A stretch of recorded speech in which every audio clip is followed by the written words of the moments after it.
Troisième partie, la guerre au roi. Le jugement de Renard. À l'Ascension, le roi noble tient un cours plénière. Toutes les bêtes viennent se plaindre de Renard, Isengrin le premier, mais le roi impose la paix. Le roi, en dépit des mécontents, avait imposé la réconciliation en sorte que la guerre entre Renard et Isengrin aurait bel et bien pris fin si Chanteclair et Pinte n'étaient venus à la cour en compagnie de 3 autres poules pour porter plainte devant le roi contre Renard. Maintenant, il va être difficile d'éteindre l'incendie, car Seigneur Chanteclair le coq, ainsi que Pinte, la poule qui pond les gros œufs, et Noire, et Blanche, et Roussette, amènent une charrette enveloppée de rideaux. Une poule repose à l'intérieur, sur une litière aménagée en cercueil. Renard de ses dents l'a si rudoyé et maltraité qu'il lui a brisé la cuisse et arraché une aile. À peine le roi, fatigué des débats, vient-il d'en finir avec une longue séance, que surviennent Chanteclair et les poules se frappant de leurs paumes. Pinte la première, puis les autres, s'écrient à plein poumon. Par Dieu, dit-elle, noble bête, chien, loup, vous tous qui êtes ici, assistez donc une malheureuse de vos conseils. Je hais l'heure de ma naissance. Mort, prends-moi donc.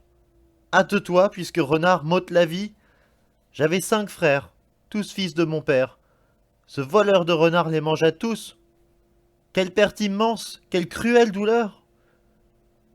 Du côté de ma mère, j'avais 5 sœurs. Toutes prirent le chemin de son gosier. Et vous qui gisez dans ce cercueil, ma douce sœur, mon amie chère, comme vous étiez tendre et grassouillette. Comment votre sœur infortunée va-t-elle pouvoir vivre sans jamais plus vous voir? Renard, que le feu de l'enfer vous brûle. Combien de fois vous nous avez persécutés, pourchassés, secoués? Combien de fois vous avez déchiré nos pelisses? Combien de fois vous nous avez traqués jusqu'aux palissades? Hier matin, devant la porte, il me jeta le cadavre de ma sœur avant de s'enfuir dans un vallon. Je voulais engager des poursuites contre lui, mais je ne trouve personne qui me rende justice, car Renard se soucie comme d'une guigne des menaces et de la colère d'autrui. À ces mots, la malheureuse Pinte tombe évanouie sur le pavé, aussitôt imitée par ses compagnes. Pour relever ces 4 dames, le chien, le loup et les autres bêtes se levèrent de leur tabouret et leur aspergèrent la tête d'eau. Revenue à elle, comme nous dit l'histoire, quand elle voit le roi assis sur son trône, elles courent ensemble se jeter à ses pieds tandis que Chanteclair s'agenouille et lui baigne les pieds de ses larmes. À la vue de Chanteclair, le roi est saisi de pitié pour le jeune homme. Il a poussé un grand soupir. Rien au monde n'aurait pu l'en empêcher. De colère, il redresse la tête. Toutes les bêtes, sans exception, même les plus courageuses, ours ou sangliers, sont remplies de peur lorsque leur suzerain se met à soupirer et à rugir. Le lièvre Couard eut si peur qu'il en eut la fièvre pendant 2 jours. Toute la cour frémit à l'unisson. Le plus hardi tremble de peur. De colère, Noble redresse la queue et il s'en frappe, en proie à un tel désespoir que toute sa demeure en résonne. Puis il tint ce discours. Dame Pinte, dit l'empereur, par la foi que je dois à l'âme de mon père pour lequel je n'ai pas encore fait l'aumône aujourd'hui, votre malheur me désole et je voudrais vous pouvoir le réparer. Mais je vais faire venir Renard, si bien que vous verrez de vos propres yeux et entendrez de vos propres oreilles combien la vengeance sera terrible. Je veux le châtier de façon exemplaire pour son crime et son orgueil. Isengrin n'a pas plus tôt entendu le roi qu'il se relève en toute hâte. Sire, dit-il, vous agissez à merveille. On chantera partout vos louanges si vous parvenez à venger Pinte et sa sœur Dame Coupée, que Renard a si sauvagement estropié. Ce n'est pas la haine qui m'inspire. Je parle ainsi à cause de la demoiselle qui l'a tuée, et non à cause de griefs personnels. L'empereur dit, mon ami, Renard m'a mis au cœur un immense chagrin, et ce n'est pas la première fois. Devant vous tous, devant tous les étrangers à ma cour, je l'accuse, avec toute la solennité qui m'est coutumière, d'adultère, d'insolence, de lèse-majesté, de violation de la paix. Mais il est temps de passer à un autre sujet. Brun l'ours, prenez votre étole et priez pour le repos de cette âme. Et vous, seigneur Bruyant le taureau, dans ce champ, là-bas, creusez-moi donc une sépulture. Volontiers, messire, dit Brun. Alors il va prendre l'étole et tout ce qu'il lui faut. Sous sa direction, le roi et tous les courtisans ont commencé l'office funèbre. À lui tout seul, seigneur Tardif le limaçon a lu les 3 leçons. Reneul, le chien, a chanté les versets, en alternance avec Brichemer le cerf. L'office terminé, dans la matinée, il porte le corps en terre, non sans l'avoir auparavant déposé dans un magnifique cercueil de plomb, le plus beau qu'on ait jamais vu. Il l'enfouit sous un arbre, et il pose par-dessus une dalle de marbre portant son nom et les événements de sa vie, et il recommande son âme à Dieu.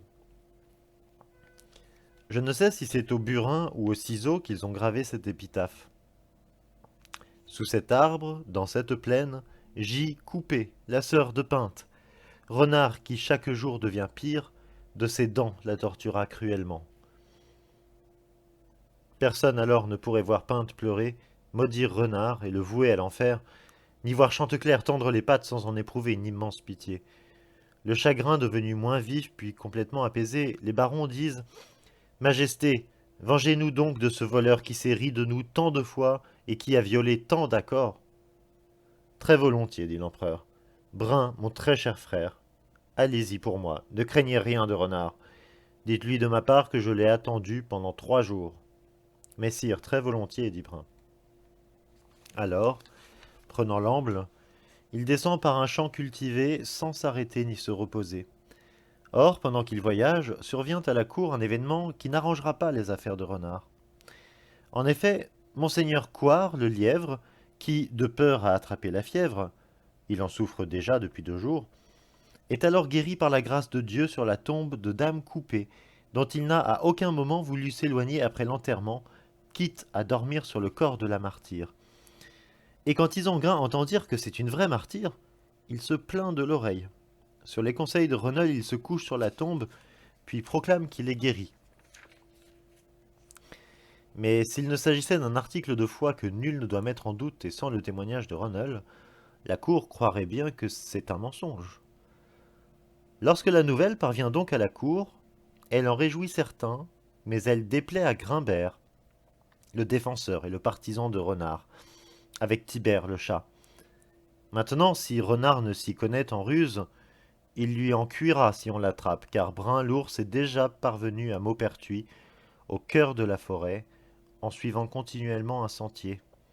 Sa forte corpulence l'oblige à rester dehors et à se tenir devant la barbacane. Cependant, Renard, le trompeur universel, s'est retiré au fin fond de sa tanière pour se reposer. Il a abondamment pourvu son terrier d'une grosse et grasse poule, et pour son petit déjeuner, il a eu 2 belles cuisses de poulet. À présent, il se repose, satisfait. Craignant le jugement qui l'attend, Renard fait semblant d'obéir à la convocation du roi et de suivre Brun. Mais sur le chemin, il abandonne l'ours qui a le museau et les pattes coincées dans la fente d'un chêne, où il lui a fait croire qu'il trouverait du miel. Brun revient à la cour seul, en sang, et s'évanouit aux pieds du roi. Furibond, ce dernier envoie Tibère pour convoquer une nouvelle fois le goupil à sa cour. Sur le chemin, Renard attire le chat chez un prêtre en lui promettant qu'il pourra y croquer quantité de souris. Le chat n'y récolte que des coups de bâton et, à son tour, revient à la cour sans le goupil et en piteux état. Mais quand Grimbert, le blaireau, son propre cousin, vient le chercher, Renard ne peut se défiler. Il fait des adieux déchirants à sa famille et confesse longuement ses péchés à son compagnon de route. Arrivé à la cour, il tente de se justifier et d'apitoyer le roi noble qui laisse ses barons décider de la sentence. Le roi a parlé haut et fort afin que tous ses vassaux l'entendent. Seigneur, crie-t-il, écoutez-moi bien. Dites-moi quel châtiment réservé à ce coquin sans foi ni loi et la façon de me venger de lui. Messire, répliquent les barons, Renard est complètement pourri. Personne ne vous en voudra si vous le faites pendre. Le roi répond, c'est bien parlé. Qu'on se dépêche et sans discussion. Si on laissait filer Renard, jamais il ne reviendrait. Sachez que nous le regretterions et plus d'un innocent pourrait s'en mordre les doigts. Au sommet d'une haute montagne, sur un rocher, le roi a fait dresser la potence pour prendre Renard le goupil. Le voici en grand péril.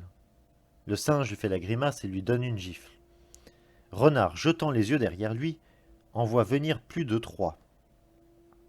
Tiré par l'un, poussé par l'autre, rien d'étonnant s'il a peur.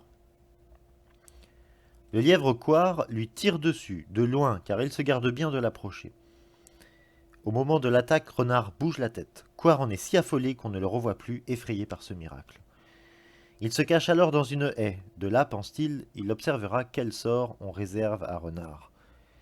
Mais lui en a pris, à mon avis, car aujourd'hui il craindra pour sa peau. Renard se voit en mauvaise posture, lié, retenu de tous côtés, mais il ne peut trouver la moindre ruse pour s'échapper.